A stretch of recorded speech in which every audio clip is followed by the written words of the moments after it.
10월 첫 번째 주 비트코인 소식입니다. 첫 번째 소식은 아르헨티나의 부통령과 엘살바도르의 대통령이 만나 비트코인 채권에 대한 이야기를 나눈 소식입니다. 엘살바도르 대통령 나이브 부켈레는 10월 1일 아르헨티나를 방문했고, 이번 방문을 통해서 부통령인 비아루엘을 만나 비트코인 채권에 대한 이야기를 나눴습니다. 아르헨티나 부통령 비아루엘은 엘살바도르 대통령과의 대화에서 이 짧은 기회를 빌려 비트코인과 화산 채권 프로젝트에 대해 여쭤보고 싶습니다. 저는 항상 비트코인에 관심이 있었고 이 프로젝트가 어떻게 작동하는지 알고 싶습니다. 라며 비트코인 화산 채권과 엘살바도르의 비트코인 계획에 대해 물어봤습니다. 엘살바도르가 발행한 화산 채권은 2021년 9월 엘살바도르가 비트코인을 법정 화폐로 채택한 해부터 논의가 시작된 것으로, 채권의 만기는 10년이고 이자율은 6.5%이며 발행 규모는 10억 달러로 예정되어 있습니다. 2023년 12월에 국가증권규제당국의 승인을 받아 2024년 1분기부터 발행할 것을 계획했으나 아직까지 채권 발행이 진행되진 않았습니다. 엘살바도르는 비트코인 화산 채권으로 투자받은 자본의 절반은 비트코인 비축에 사용할 예정이고, 나머지 절반은 비트코인 친환경 도시인 비트코인 시티 건설과 비트코인 채굴 인프라 구축에 사용할 예정입니다. 비트코인 화산 채권을 통해 건설할 계획인 비트코인 시티는 엘살바도르 콘차구아 지역의 화산 인근에 위치해 있으며, 이 화산에서 발생한 지열을 이용하여 지역 난방에 사용할 뿐만 아니라 친환경 에너지를 이용한 비트코인 채굴을 하는 순환 구조 시스템입니다. 현재까지 이 지역의 비트코인 채굴 인프라를 구축하고 비트코인을 채굴한 결과 엘살바도르에서 채굴한 비트코인의 양은 474개라고 합니다. 아르헨티나와 엘살바도르의 비트코인 관련 협력은 이번이 처음이 아니었습니다. 2024년 5월에는 아르헨티나의 증권규제 기관인 국가증권위원회와 엘살바도르의 디지털 자산위원회는 암호화폐의 규제 방향성에 대한 논의를 해왔었습니다. 현재 비트코인에 관심을 갖는 이 두 나라의 공통점으로는 지난 수년간 불안정한 사회적, 경제적 상황이 지속되어 왔다는 점입니다. 아르헨티나의 지난 정권의 무분별한 통화정책으로 인해 지난 1년간 물가가 236.7%나 오르며 극심한 인플레이션을 겪고 있었고, 이 문제를 해결하기 위해 작년 12월부터 정권을 잡은 밀레이 대통령은 페소의 가치를 54% 평가절하시키고 정부의 임의적인 가격 조정을 중단했으며, 연료와 대중교통에 지급되는 각종 보조금 지급을 줄이는 등 고강도의 통화 및 재정 정책을 펼쳐 경제적 불안정을 해결하기 위해 노력하고 있습니다. 엘살바도르 또한 부켈레 대통령이 2019년 대통령으로 선출된 이후 대대적인 범죄 조직 청산, 비트코인 법정 화폐 채택, 그리고 국채 발행 중단을 통해 고강도의 사회적, 경제적 정책으로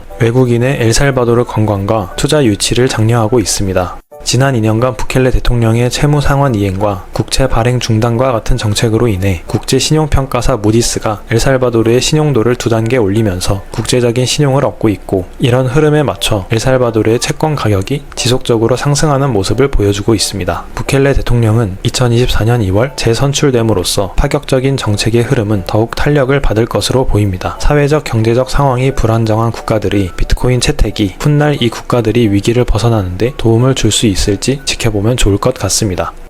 두 번째 소식은 미국에서 열린 비트코인 채굴 컨퍼런스 소식입니다. 지난 9월 27일부터 9월 29일까지 비트코인 채굴자들을 위한 컨퍼런스인 더 마이닝 컨퍼런스가 미네소타주의 벡스터에서 열렸습니다. 이 컨퍼런스에서는 다양한 채굴 관련 기업들의 세션이 준비되어 있었으며 200메가와트 규모의 비트코인 채굴장 투어도 포함되어 있었습니다.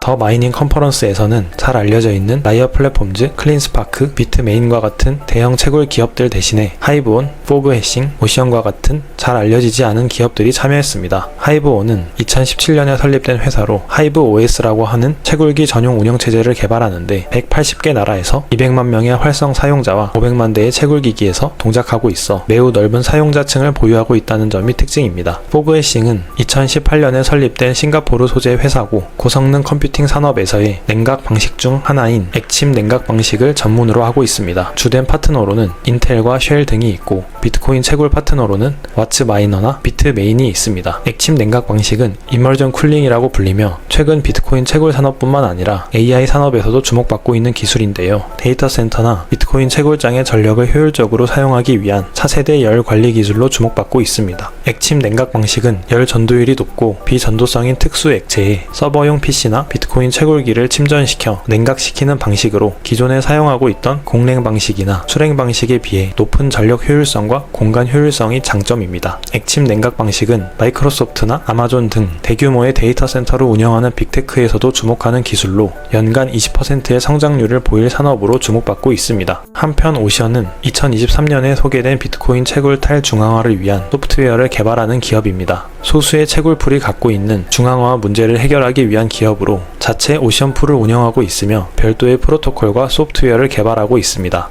이번 컨퍼런스에서 오션은 다텀이라는 새로운 프로토콜을 소개했는데요. 다텀은 채굴풀이 아니라 채굴자들이 직접 블록 템플릿을 만들어 채굴할 수 있는 프로토콜입니다. 현재 운영되는 채굴풀들의 대부분은 채굴자들은 해시파워만 제공하고 블록에 어떤 거래 내역이 들어갈지 결정하는 블록 템플릿은 채굴풀에서 결정했는데요. 다텀을 사용하게 되면 채굴자들이 어떤 거래 내역이 들어가는지 결정할 수 있다는 특징이 있습니다. 예를 들어 엘살바도르에서 국가가 다텀 프로토콜을 이용하여 채굴을 한다고 하면 엘살바도르 국민의 거래 내역을 우선으로 블록에 포함시켜 블록을 채굴할 수 있습니다. 오션은 탈중앙화된 채굴풀을 위해서 스트라텀 버전2라는 프로토콜을 사용할 계획이었는데요. 스트라텀 버전2가 기존의 채굴풀이 사용하는 중앙화된 방식을 기반으로 개발되었기 때문에 복잡성이 높다는 이유에서 자체적으로 다텀이라는 프로토콜을 개발했다고 합니다. 다텀을 이용하기 위해서는 다텀 게이트웨이를 설치해야 하고 다텀 게이트웨이는 채굴자들이 생성한 블록 템플릿을 채굴풀에 전달하는 역할과 채굴풀에서 발생한 수익을 채굴자들의 기여도에 따라서 분배하는 역할을 하게 됩니다. 다텀을 이용한 오션 채굴풀의 블록 채굴은 현재 진행형이고 다텀은 10월 18일 오픈소스로 공개될 예정이라고 합니다. 이번 컨퍼런스에서는 많이 알려진 채굴 전문 기업들보다 잘 알려지지 않은 기업들이 참여하여 액침 냉각과 탈중앙화된 채굴 프로토콜과 같이 비트코인 채굴 생태계를 더 깊게 이해할 수 있는 주제들이 다뤄진 점이 흥미로웠던 것 같습니다. 이 다음에 열리는 비트코인 채굴 컨퍼런스는 마이닝 디스럽트로 2025년 3월 25일부터 27일까지 예정되어 있고 참여 기업은 이번 컨퍼런스보다 더 다양하고 큰 채굴 기업들도 있기 때문에 더 다채롭고 풍성한 소식을 기대해봐도 좋을 것 같습니다. 세 번째 소식은 미국의 오하이오주가 비트코인으로 세금과 과태료를 받는 법안을 추진한다는 소식입니다. 오하이오주 공화당 상원의원 니라지 안타니는 지난 9월 30일 주민들이 비트코인으로 세금과 과태료를 지불할 수 있도록 하는 법안을 제출했습니다. 그는 암호화폐는 단순한 미래가 아니라 21세기 현재다. 오하이오주의 혁신과 자유로운 기업 활동을 위해서 암호화폐의 채택이 이루어져야 하는데 세금과 과태료를 암호화폐로 낼 수 있게 함으로써 우리는 혁신에 한 발 더 다가서게 될 것이다 라고 이야기했습니다. 오하이오주는 2018년 11월 조시 맨델 주 재무장관이 재직하던 시절 미국 내에서 세금을 비트코인으로 받는 첫 번째 주가 되었습니다. 하지만 2019년 11월 오하이오 법무장관이 비트코인을 세금으로 받는 것은 주 예금위원회의 승인을 받아야 하는 사안이라고 판단했고 주 예금위원회가 이를 승인하지 않음으로써 비트코인이 세금 지불 수단으로 사용되는 것이 중단되었습니다.